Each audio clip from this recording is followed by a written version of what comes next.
இன்றைக்கி நம்ம திரைவிமர்சன நிகழ்ச்சியில் இயக்குனர் அருண் மாதேஸ்வரன் இயக்கத்தில் வெளியே வந்திருக்கிற டிசி படத்தை பற்றி பார்க்க போகிறோம். இந்த படத்துடைய கதையை பற்றி பார்த்தோம்னா, ஒரு 4-5 பேர் கொண்ட ஒரு சின்ன போராளி குழு. அதில் லோகேஷ் கனகராஜ் ஒரு முக்கியமான ஆளாக இருக்கார். ஒரு நாள் ஒரு பாலத்து வழியாக போலீஸுக்கு ஆயுதங்கள் சப்ளை பண்ணக்கூடிய ஒரு வேன் போகுது. அந்த வேனை மடக்கி அதில் இருக்கிற ஆயுதங்கள் எல்லாம் கொள்ளடிச்சிக்கிட்டு லோகேஷ் கனகராஜ் குரூப் போயிடுது. அந்த கேஸை விசாரிக்கிறதுக்காக அந்த பாலத்திலே ஒரு தடுப்பு மாதிரி போட்டு ஒரு செக் போஸ்ட் மாதிரி போட்டு போலீஸ் விசாரிக்கிறதுக்காக நிற்கிறாங்க. அந்த வழியாக ஒரு அப்பா அம்மா ஒரு ஸ்கூலில் படிக்கக்கூடிய ஒரு பையன் நடந்து வர்றாங்க. அவங்க என்ன பேசிட்டு வர்றாங்கன்னா, இந்த பையனை இங்கிலீஷ் மீடியத்தில் சேர்க்கறதுக்காக தன்னுடைய சொத்து பற்றி எல்லாத்தையுமே விற்று ஒரு 7 லட்ச ரூபா பணத்தை எடுத்துக்கிட்டு அந்த வழியாக வர்றாங்க. அங்கே செக் போஸ்ட்டில் இருந்த போலீஸ் அதிகாரி அந்த 7 லட்ச ரூபாய் ஆட்டை போடுறதுக்காக அந்த வீட்டில் இருக்கிற அந்த ஆம்பளையை கொலை பண்ணிவிட்டு போயிடுறான்.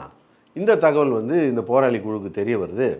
ஒரு வகையில் நம்மளும் இதுக்கு சம்மந்தப்பட்டவன் தான். இந்த பையனை படிக்க வைக்க வேண்டிய பொறுப்பு நமக்கு இருக்குது. அதனால் இந்த பணத்தை நம்ம மீட்டு எடுக்கணும் அப்படின்னு சொல்லிட்டு ஹீரோ போலீஸை அட்டாக் பண்ண ஆரம்பிக்கிறாரு. அதுக்கப்புறம் என்னாச்சு அப்படிங்கிறதான் இந்த படத்துடைய கதை.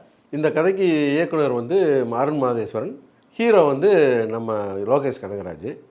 இவங்க 2 பேரும் சேர்ந்து படம் எடுக்கிறதுக்கு என்ன வேணும்? வேறு யாராச்சும் படம் எடுக்கணும்னா கதை வேணும். இவங்களுக்கு தேவை இவங்க என்ன படமாக எடுத்துகிட போகிறாங்க? போதைப்பொருள் கடத்துறது அல்லது சட்டவிரோதமாக ஆயுதம் கடத்துறது, இதை தான் படமாக எடுக்க போகிறாங்க. இதுக்கு தேவையான பொருட்கள் என்ன அப்படின்னு தான் கேட்கணும். கதையோ வசனமோ இவங்களுக்கு தேவை கிடையாது. பொருட்கள் என்னெல்லாம் தேவைப்படும்? போதைப்பொருள் அப்படின்னு சொன்னால் டாட்டா சால்ட்டு ஒரு 10 மூட்டை, இதுதான் ஹெராயின் கொக்கைன் அப்படின்னு காட்டுறதுக்கு அது ஒரு 10 மூட்டை. அப்புறம் ஆயுதம் அப்படின்னா துருப்பிடிச்ச கத்தி, கோடாரி, ஸ்க்ரூ ட்ரைவரு, ஸ்பேனரு, இதெல்லாம் ஒரு ஐட்டம்.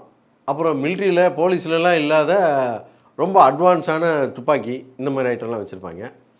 அப்புறம் அழுக்கு பிடிச்ச பாலடைஞ்ச கட்டடங்க, அப்புறம் பழைய அம்பாசிடர் காரு, மெட்டடோர் வேனு, இந்த புழுதி பறக்கிற ரோடு, இதையெல்லாம் தாண்டி 10 நாளாக பல் விளக்காமல் மேல் குளிக்காமல் இருக்கிற ஆளை பார்த்தாலே அழுக்கு பிடிச்சவனாக இருப்பாங்க.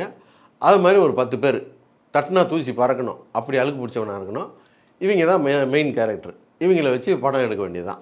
நல்லா சாடிக்கு ஏற்ற மூடி மாதிரி அருண் மாதேஸ்வரனும் நம்ம லோகேஷ் கனகராஜும் செட் ஆகிட்டாங்க. நீ படம் எடுத்தாலும் இப்படி தான் எடுக்க போகிற, நான் எடுத்தாலும் இப்படி தான் எடுக்க போகிறேன், அதுக்கு நீ ஹீரோவை நடிச்சுட்டு நான் டைரக்ட் பண்ணிடுறேன் அப்படின்னு சொல்லிட்டு ஒரு அண்டர்ஸ்டாண்டிங்கில் இந்த படத்தை எடுத்துருக்குறாங்க. யூடியூப் ஷார்ட்ஸ்ல 3 நிமிஷம் வரைக்கும் தான் வீடியோ போட முடியும். முழு வீடியோவை பார்க்க சேனலுடைய பேருக்கு கீழே இருக்கிற லிங்கை கிளிக் பண்ணுங்க.